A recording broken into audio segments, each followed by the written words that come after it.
Guntakal railway division నుంచి కొత్తగా ప్రారంభించిన అమృత భారత్ వీక్లీ ఎక్స్ప్రెస్ రైలును గురువారం తిరుపతి జిల్లా నాయుడుపేట రైల్వే స్టేషన్లో స్థానిక southern railway passengers welfare association నాయకులు ఘన స్వాగతం పలికారు.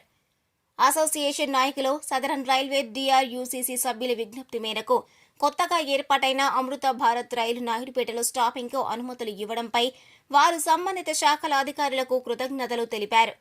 తమిళనాడులోని నాగర్కోయల్ నుంచి తెలంగాణ పరిధిలోని చెర్లపల్లి వరకు ఈ రైలు వెళ్తుంది.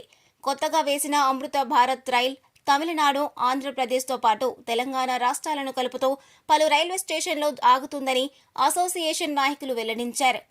కొత్తగా ఏర్పాటైన రైలును నాయుడుపేట రైల్వే స్టేషన్లో నిలుపుదల చేసి రైల్వే పైలట్లతో పాటు రైల్వే గార్డ్, మేనేజర్లను సైతం పూలమాలలు వేసి సత్కరించి స్వీట్ బాక్సులు అందించారు. ఈ రైలు చెన్నై దాటిన తర్వాత సూళ్లూరుపేట, నాయుడుపేట, నెల్లూరు, ఒంగోలు, చీరాల, బాపట్ల, తెనాలి, గుంటూరు, సత్తెనపల్లి తదితర రైల్వే స్టేషన్లలో స్టాపింగ్ ఉంటుందని అసోసియేషన్ నాయకులు వెల్లడించారు. నాగర్కోయల్ నుంచి అమృత భారత్ రైలు గురువారం రాత్రి బయలుదేరి శుక్రవారం సాయంత్రం 3:23 గంటలకు నాయుడుపేటకు చేరుకుంటోంది. తిరిగి శనివారం తెల్లవారుజామున చెర్లపల్లి నుంచి బయలుదేరి రాత్రి 8:38కి నాయుడుపేటకు చేరుకుంటున్నట్లు వెల్లడించారు.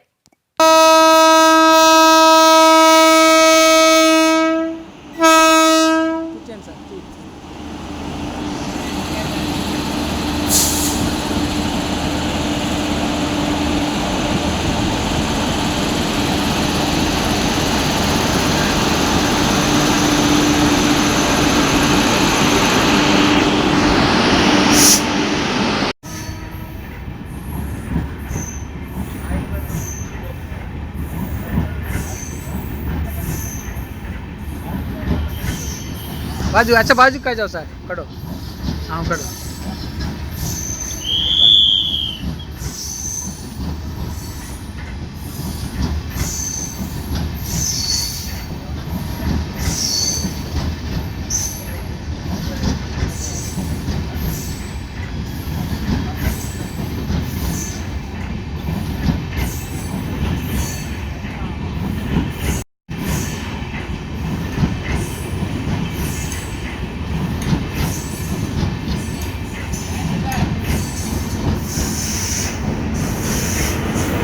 మరిన్ని న్యూస్ అప్డేట్ కోసం A3 న్యూస్ ఛానల్ని సబ్స్క్రైబ్ చేసి బెల్ ఐకాన్ను ప్రెస్ చేయండి.